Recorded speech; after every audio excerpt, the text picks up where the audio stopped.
name is Alejandra Artigue. I'm a Security Solutions Architect at Amazon Web Services. Thank you very much for joining us today in this session.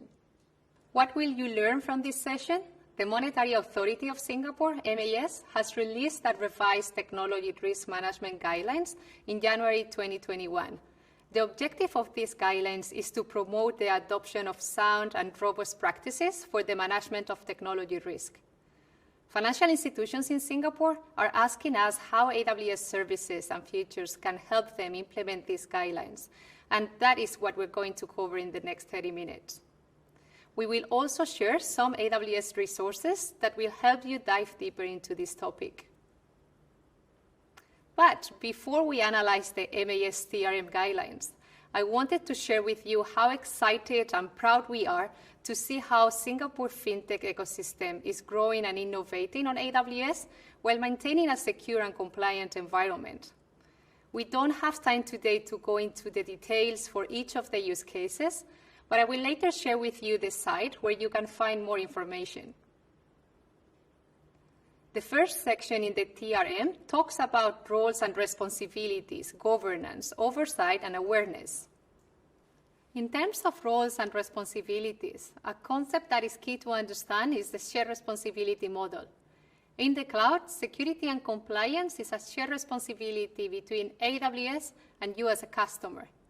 This shared responsibility model can help relieve your operational burden as AWS operates, manages, and controls the components from the host operating system and virtualization layer down to the physical security of the facilities in which the service operates. AWS side of responsibility is what we call security of the cloud. As a customer, you are responsible for security in the cloud. You will assume the responsibility and management of the guest operating system, including updates and security patches, other associated application software, as well as the configuration of the AWS-provided security group firewall. Please note that as a customer, you maintain ownership of your content. You determine where your content will be stored, the security state of your content, for example, if you want to encrypt your sensitive information, and you will also manage who can access your content.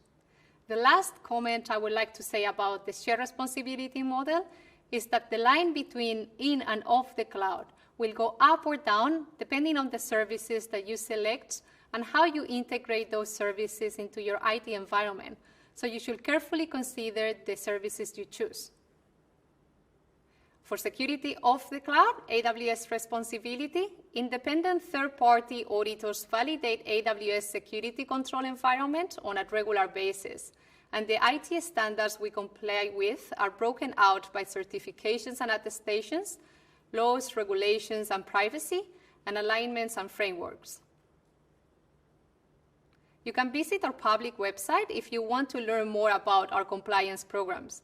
For example, you might want to validate if the services or the region you want to use are in scope for the family of ISO, PCI DSS, or the OSPAR certifications. Click on one of the programs and you will have the responses for the key questions we frequently get from our customers. And to dive deeper and complete your due diligence process, you might want to download the certifications and audit reports from our self-service tool, AWS Artifact. One of the challenges some customers are facing on premises is the lack of visibility. MAS requires you to have an accurate and complete view of your IT environment, and that is now easy to achieve with AWS Config, which enables you to see an inventory of your AWS resources and continuously monitor and record the configuration of those. You can also use AWS config rules to evaluate your AWS resource configurations for desired settings, and it allows you to remediate non-compliant resources. In this first section, MAS also highlights the importance of an adequate IT security training program. AWS training and certification helps you build and validate your skills so you can get more out of the cloud. And the content is created and regularly updated by experts at AWS. This Rampart guide suggests training and material according to different levels. Fundamentals of AWS Cloud. If you are just starting out and need to understand what is the cloud computing. Cloud security fundamentals, if you are building on existing IT skills and want to dive deeper into the security pillar. Cloud security concepts and best practices. If you are sharpening your cloud knowledge and you want to learn what are the security best practices at AWS. And finally, certification, if you want to validate your technical skills and expertise with an industry-recognized credential. This section of the MAS TRM guidelines specifies the concepts and requirements for a risk management framework, including risk identification, assessment, treatment, monitoring, review, and reporting. For risk management, I would like to recommend you a couple of resources. We have very good blogs that talk about how enterprises can actually reduce risk by using cloud. And if you want to learn more about how we manage risk at AWS internally, you can download our white paper, AWS Risk and Compliance. I like this section within the MAS TRM guidelines because it emphasizes the importance of building security in every phase of the system development lifecycle, SDLC. This is key to minimize vulnerabilities and reduce the attack surface. At AWS, we have security best practices established through our experience working with thousands of enterprises as they move to the cloud. How are we sharing this knowledge, these best practices with our customers? In addition to applying that knowledge to our services, we have developed resources and frameworks to support you build an infrastructure for your application in line with AWS best practices. One example is the AWS Well-Architected Framework, which is based on 5 pillars: operational excellence, security, reliability, performance efficiency, and cost optimization, and provides a consistent approach for you to evaluate your architecture and implement designs that can scale over time. If you are now asking yourself what will be the easiest way to set up and govern your multi-account AWS environment securely based on those AWS best practices, the answer is AWS Control Tower. This service establishes a landing zone that is based on best practices blueprints and enables governance using guardrails you can choose from a prepackaged list. The landing zone is a well-architected multi-account baseline that follows AWS best practices. And great news, Control Tower is now available in Asia Pacific, in the Singapore and the Sydney region. And part of what is possible with AWS Control Tower, such as establishing baselines, is thanks to AWS CloudFormation. This service allows you to easily create a template to model your infrastructure as code. In the template, you will describe your desired resources and their dependencies so you can launch and configure them as a stack. You can manage anything from CloudFormation, from a simple EC2 instance to complex multi-tier and multi-region application. Since you have your infrastructure written as code, replicate it is very simple. And there is no additional charge for using AWS CloudFormation or Control Tower.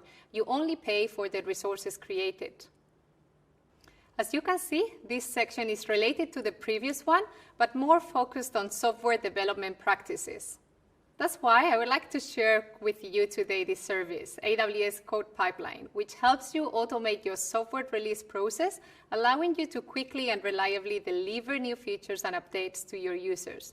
You can also integrate Code Pipeline with third-party services or with your own custom plugin. Section 7 in the MAS TRM guidelines, IT service management, cover important operational topics such as patch management and change management. To automate tasks across your AWS resources, I would suggest you to take a look to AWS Systems Manager. With this service, you can group your resources according to the category that makes sense for you, for example, by application, business unit, or environment. You can see instance information such as the operating system or patch level, and you can automate actions that you want to do depending on your operational needs. Systems Manager has many features, but I would like to share 2 with you today in line with the requirements from MAS. The first one is Patch Manager, which helps you select and deploy operating system and software patches automatically across a large group of instances. You can set rules to auto-approve, prioritize patch releases, and schedule maintenance windows for your patches. And the second one is Change Manager, which simplifies the way you request, approve, implement, and report on operational changes to your application configuration and infrastructure on AWS and on premises. For IT resilience, in addition to architect your environment for high availability, taking advantage of our AWS global infrastructure, it is important to have a good backup and recovery strategy, as well as to test those backups. To centrally manage your backups across the AWS services that your applications run on, including Amazon EBS, EC2, RDS, we offer AWS Backup Service. This service allows you to centrally manage backup policies in line with your specific requirements. Very importantly, AWS Backup uses Amazon Simple Storage Service, S3, which is designed for 11 nines of data durability. You can manage your data lifecycle from a warm storage tier that provides millisecond access to your backups to a lower cost cold storage tier backed by Glacier, which gives you a restore time of 3 to 5 hours.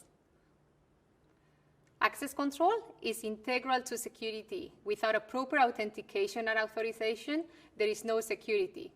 In this section of the MAS guidelines, there are key concepts such as never alone, segregation of duties, and least privilege. There are a few concepts and best practices that I would like to share with you in this slide. Let's start with the root user.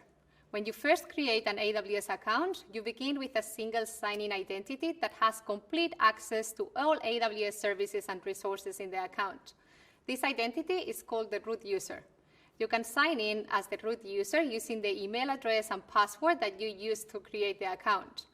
Best practice for root user, don't use it. Only use it to create your first user in the Identity and Access Management IAM service. Then lock away the root user credentials and use them only for the few tasks that require root user, such as to change the root user password. I just mentioned the AWS IAM. This service enables you to manage access to AWS services and resources. You can create and manage users, groups, and also roles. IAM roles is similar to an IAM user. It's an identity with permissions to determine what can and cannot do in AWS.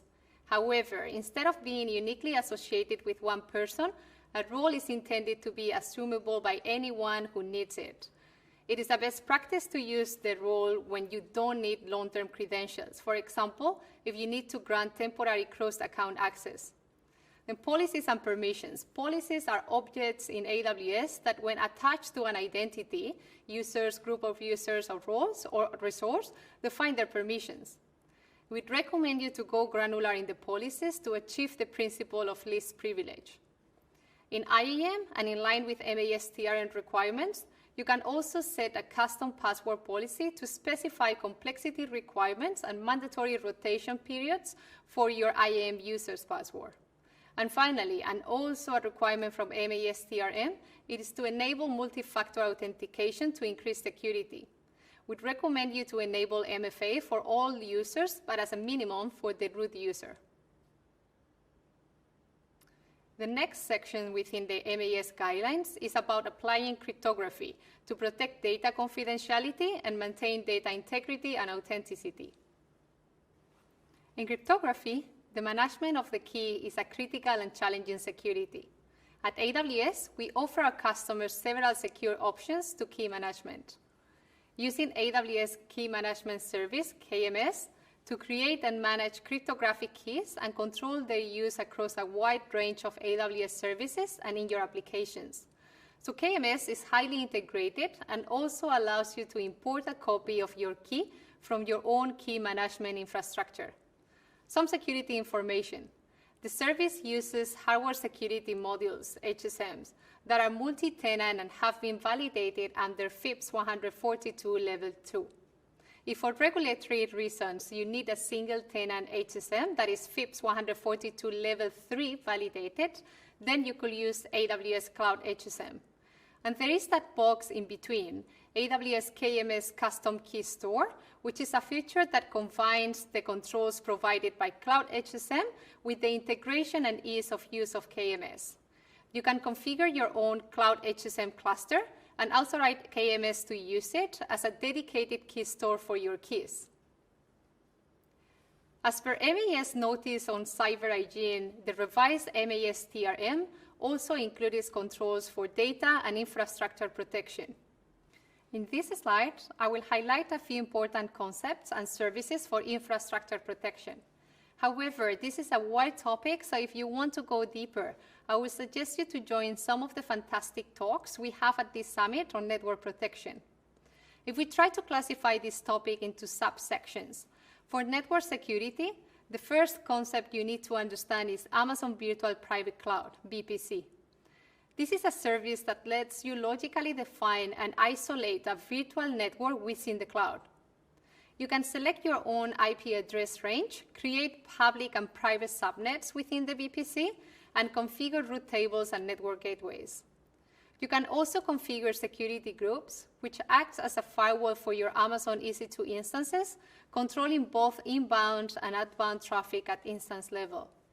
And also network access control list, which is an optional layer of security for your VPC that acts as a firewall for controlling traffic in and out of one or more subnets.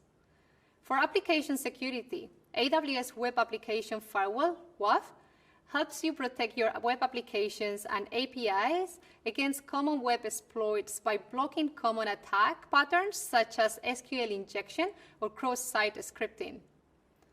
For edge security, we offer Amazon CloudFront, which is a content delivery network service, CDN, to securely deliver data, applications, APIs to customers globally with low latency. What is also good from a security perspective is that you put your public access or interface into your network farther away from your actual servers and systems.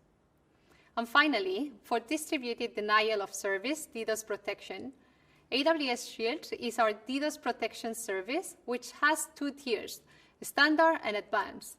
Standard is offered at no additional cost, and it defends against most common and frequent DDoS attacks that target your website or applications. There are many benefits of using Shield Advanced, but what we see customers enjoy the most is that they have access to 24/7 AWS DDoS response team and that they get cost protection. As you can see, we have also included in this slide Firewall Manager, which allows you to centrally configure and manage firewall rules. With these services, you will apply several layers of protection, controlling the traffic in your environment very granularly. In this section of the TRM guidelines, MAS highlights the importance of collecting and analyzing cyber-related information, including cyber events and threats. Amazon Guard Duty is a threat detection service that continuously monitors for malicious activity and unauthorized behavior to protect your AWS accounts, workloads, and data stored in Amazon S3. The service uses machine learning, anomaly detection, and integrated threat intelligence to identify and prioritize potential threats. Guard Duty analyzes tens of billions of events across multiple AWS data sources, such as AWS CloudTrail event logs, Amazon VPC flow logs, and DNS logs. And because often teams need to manage different tools to see different types of security alerts, and that is challenging, we have created AWS Security Hub, which gives you a comprehensive view of your security alerts and security posture across your AWS accounts. This service aggregates, organizes, and prioritizes your security alerts or findings from multiple AWS services, such as Amazon Guard Duty, AWS IAM, and others. You can also take action on these security findings by investigating them in Amazon Detective or sending them to a SIEM or incident management tool. This cybersecurity assessment section talks about how vulnerability assessment and penetration testing helps address risk in a timely manner. Although it is not available yet in the Singapore region, I would like to quickly share with you this service, Amazon Inspector.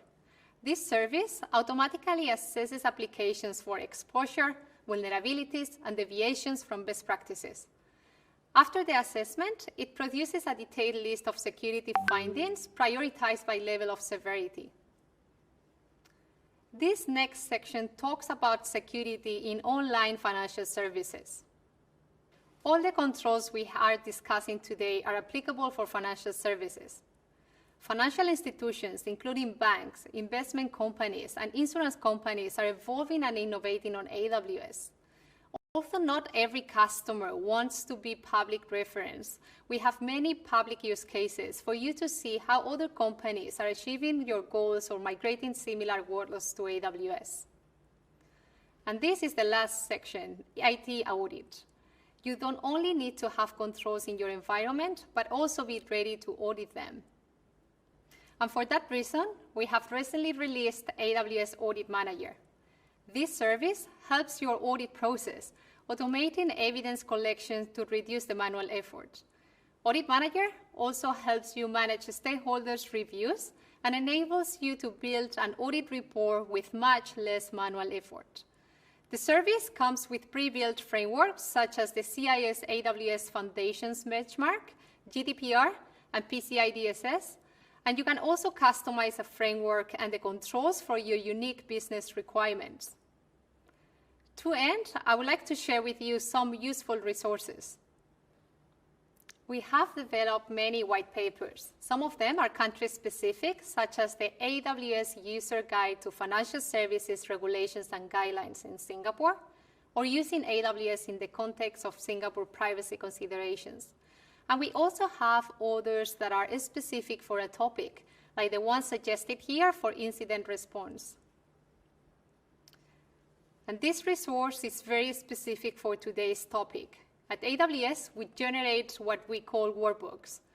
When we generate these workbooks, what we do is we consider each of the requirements from the regulations, like in this case, MAS Notice 655 and TRM, and for our side of responsibility, we map the control statement in line with the specific requirements. Those are the controls that you inherit from AWS.